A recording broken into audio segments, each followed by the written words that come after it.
آپ کے سامنے چند ایک ایسے مسائل کہ جو جانوروں کے عیوب کے اعتبار سے، یعنی جانور کے اندر کوئی نقص ہو، کمی ہو، کوتاہی ہو، کوئی ایسا مسئلہ پایا جاتا ہو جو کوئی شریعت مطہرہ کے ساتھ ٹکرا رہا ہو، تو لہٰذا ایسے جانور کی قربانی بھی جائز نہیں ہے۔ تو ان تمام تر مختصراً آپ کے سامنے ان تمام مسائل کو تھوڑا سا پیش کروں گا۔ نمبر ایک، پاؤں کے اعتبار سے، پاؤں سے ابتدا کرتے ہیں کہ پاؤں جو جانور کا ہوتا ہے اس میں دیکھیں اگر 4 پاؤں ہیں جانور کے، ان میں سے ایک چوتھا جو پاؤں ہے وہ اگر اس سے بالکل پاؤں کا سہارا نہیں لیتا چلتے وقت، اس پاؤں کو بالکل نیچے زمین پر رکھتا نہیں ہے، تو ایسے جانور کی بھی قربانی جائز نہیں ہے۔ البتہ وہ چلتا ہے اور چلنے کے دوران اس پاؤں کا تھوڑا سہارا لیتا ہے تو ایسے جانور کی قربانی جائز ہے۔ لیکن ایسا لنگڑا جس سے وہ پاؤں رکھتا ہی نہیں ہو، چوتھا پاؤں، تو ایسے قربانی کرنا اسے جانور کی جائز نہیں، کیونکہ یہ عیب پایا جا رہا ہے، اور اللہ کی راہ کے اندر قربانی کرنے کے لیے معیوب جانور نہیں چل سکتا، بلکہ بالکل عیب سے، نقص سے، کمی سے، کوتاہی سے پاک جو جانور ہوگا وہ اللہ کی راہ کے اندر قربان کیا جا سکتا ہے، اس کے علاوہ نہیں۔ اسی طریقے سے فرمائے کہ اگر جانور کا پاؤں کٹ گیا ہو، پاؤں کٹ گیا تو ظاہر سی بات اس کا قربانی کرنا جائز نہیں ہے، عیب پیدا ہو گیا۔ دوسری چیز دانت، جانور کے دانت، دانت دیکھے جائیں گے، اگر جانور کے دانت اتنے زیادہ، تقریباً آدھے سے زیادہ دانت ٹوٹے ہوئے ہیں جس کی وجہ سے وہ چارہ نہیں کھا سکتا، تو ایسے جانور کی بھی قربانی جائز نہیں ہے۔ لیکن اتنے دانت ٹوٹے ہوئے ہوں یا آدھے دانت ٹوٹے ہوئے ہوں لیکن وہ چارہ کھا سکتا ہو آرام سے، تو پھر ایسے جانور کی قربانی کرنے کی اجازت ہے۔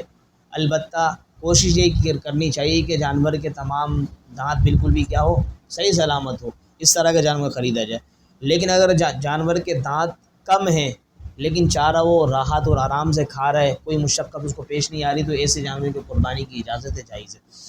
تیسرے نمبر پر کان، کان کے اعتبار سے دونوں کانوں کو دیکھا جائے گا، آیا کوئی کان کٹا ہوا تو نہیں ہے، تو اگر کٹا ہوا ہے تو پھر ایک کان کٹا ہوا ہے، ایک کان بالکل صحیح سلامت ہے۔ اب ایک کان جو کٹا ہوا ہے اس میں دیکھنا ہوگا کہ مثال کے طور پہ 3 حصے بنائے جائے کان کے، مثال دے رہا ہوں میں، یہ ہماری انگلی کے 3 پورے نا، 1 2 اور یہ 3،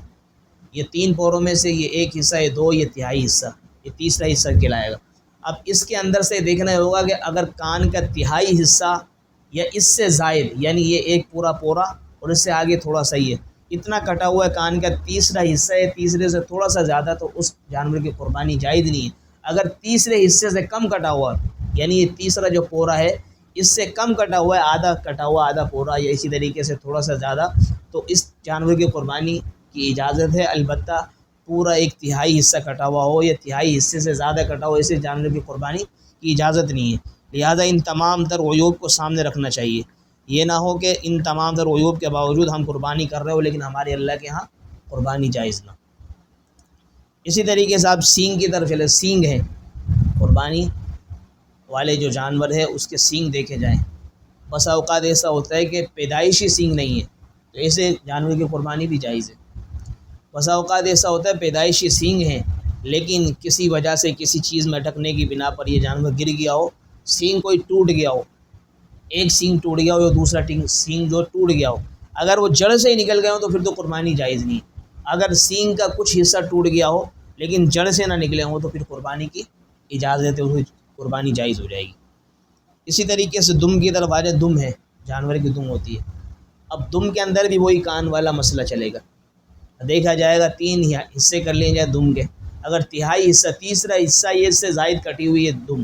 تو پھر اس کی قربانی جائز نہیں، البتہ اگر اس سے کم ہے تو پھر قربانی کی اجازت ہے۔ لیکن یہ اس صورت میں اگر ہم انجانے میں جانور لا چکے ہیں گھر پر، پھر ہمیں پتہ چلے کہ اس کی تو دم میں مسئلہ ہے، اگر ہم وہاں خرید رہے ہیں تو وہاں پر ایک ایک چیز کو دیکھیں، کوئی عیب تو اس کے اندر نہیں ہے، ہم جان بوجھ کر معیوب چیز لے کر نہ آئے کم پیسوں کی وجہ سے کہ یار پیسے کم ہو جائیں گے لہٰذا عیب دار چیز لے لو۔ اللہ کے ہاں وہی چیز قابل قبول ہوتی ہے جو بالکل عیب سے پاک ہوتی ہے۔ اسی طریقے سے تھن ہے، بکری ہے، گائے ہیں، اونٹنی ہے، ان کے تھن ہیں، جیسے کہ بکری کے 2 تھن ہوتے ہیں، اونٹنی کے 4 تھن ہیں، اسی طریقے سے گائے کے بھی 4 تھن ہیں۔ اب ان تھنوں کے اندر دیکھا جائے گا، اگر تھن بکری کے ہیں ان میں سے ایک تھن خراب ہے، ایک تھن صحیح ہے، تو اس کی قربانی بھی جائز نہیں ہے۔ اس کی قربانی بھی جائز نہیں ہے۔ اسی طریقے سے اگر جو ہے اونٹنی ہے، اسی طریقے سے گائے ہیں، اگر ان کے 2 تھن ٹھیک ہیں 2 تھن خراب ہے تب بھی ان کی قربانی جائز نہیں ہے، بلکہ کیا ہو گیا، عیب پیدا ہوگی اس میں۔ دوسرا مسئلہ ان تھنوں کے اعتبار سے یہ ہے، دودھ کے اعتبار سے، کہ گائیں بسا اوقات ہم خرید کر لے آتے ہیں، وہ دودھ دینے والی ہے، یا اسی طریقے سے بکری دودھ دینے والی ہے، ان کے تھنوں کے اندر سے 2 تھن بکری کے، ان میں سے ایک تھن کے اندر سے کیا آتا ہے، دودھ بھی مکمل طور پر آتا ہے، لیکن دوسرے میں کم آتا ہے، تو ایسی جانور کی قربانی بھی جائز ہے دودھ کے اعتبار سے۔ اب جو ایک مسئلہ ہے آنکھ کا، جانور کے کیا ہوتی ہیں بھئی آنکھیں، آنکھوں میں سے دیکھا جائے اگر دونوں آنکھوں سے نابینا ہے پھر تو قربانی بالکل سرے سے نہیں ہوگی، اگر ایک سے ہے تب بھی نہیں ہوگی، عیب پایا گیا۔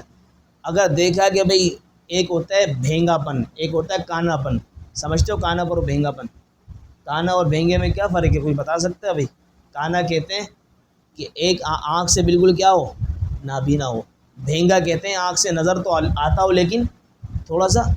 بھینگے پن کے طور پر نظر آتا ہو، اگر بھینگا پن ہے ایک آنکھ کے اندر تو اس کی قربانی کی اجازت ہے۔ اسی طریقے سے آنکھ کے اندر کانا پن مطلب بالکل نظر نہیں آتا تو اس کی قربانی جائز نہیں ہے۔ اسی طریقے سے ناک ہے، اگر ناک کٹی ہوئی ہے اس کے اندر بھی وہی دیکھیں گے، تیسرا حصہ اگر کٹا ہوا ہے ناک کا،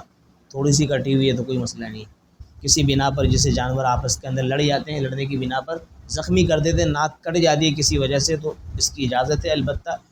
3 حصے کر لی جائیں، تہائی حصہ یا تہائی حصے سے زیادہ کٹی ہوئی تو پھر جائز نہیں ہوگی۔ زبان ہے، زبان کے اندر بھی یہی ہے کہ اگر زبان اس کی اتنی کٹی ہوئی ہے تہائی حصے سے زیادہ تو قربانی جائز نہیں ہے، اگر تہائی حصے سے کم ہے کسی بنا پر کٹ گئی تو پھر اس کی اجازت ہے۔ اسی طریقے سے حاملہ بکری ہو، اونٹنی ہو، گائے ہو تو اس کی بھی قربانی کی اجازت ہے۔ بسا اوقات لوگ لے کر آ جاتے ہیں قربانی کا جانور اور وہ بعد میں پتہ چلتا ہے کہ بھئی اس کے پیٹ میں تو بچہ ہے، جب بچہ ہو تو وہ سمجھتے ہیں کہ شاید ہماری قربانی نہیں ہوگی، قربانی کے اوپر کوئی فرق نہیں پڑے گا، قربانی بالکل جیسے پہلے ہو رہی تھی اسی طرح ابھی بھی ہو جائے گی، حمل سے کوئی فرق نہیں پڑتا۔ یہ تمام تر ایک باتیں تھی کہ جو ایک اور بات یہ ہے کہ کمزوری کے اعتبار، کمزور کو بھی دیکھنا چاہیے، جانور اتنا لاغر کمزور تو نہیں ہے کہ بالکل جسم کے اوپر کوئی گوشت ہی نہیں ہے، ہڈیاں نظر آ رہی ہیں، تو ایسے جانور کی قربانی بھی جائز نہیں ہے۔ البتہ ہڈیاں بھی ہیں لیکن گودا بھی ہے، اس کے اوپر فربہ ہے، تھوڑا ٹھیک ہے۔ اصل تو چیز وہی ہے کہ قربانی اللہ کے راہ کے اندر کرنے کے لیے